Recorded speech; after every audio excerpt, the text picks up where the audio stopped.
નમસ્કાર મિત્રો, ગુજરાત ન્યૂઝમાં તમારું સ્વાગત છે। જાણીએ આજના સમાચાર। મિત્રો, સમગ્ર રાજ્યમાં અત્યારે કાળઝાળ ગરમી પડી રહી છે, ત્યારે હવામાનની નવી અપડેટ સાથે આગાહી સામે આવી છે।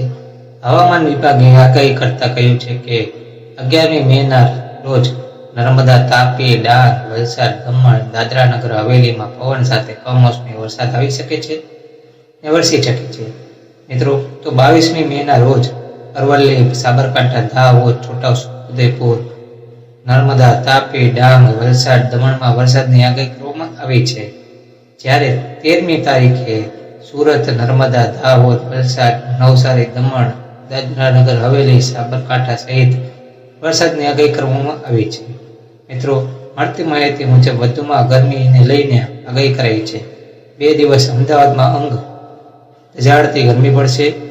અમદાવાદમાં 2 દિવસે પારો 43 ડિગ્રી રહી શકે છે। ગાંધીનગરમાં 2 દિવસ ગરમીનો પારો 45 ડિગ્રીએ પહોંચી શકે છે।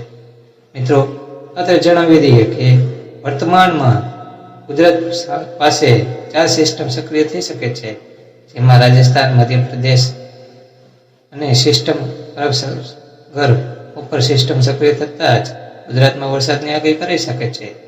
મિત્રો, આવી જ માહિતી માટે ચેનલને સબસ્ક્રાઇબ અને વિડીયોને લાઈક કરજો। મિત્રો, ધન્યવાદ।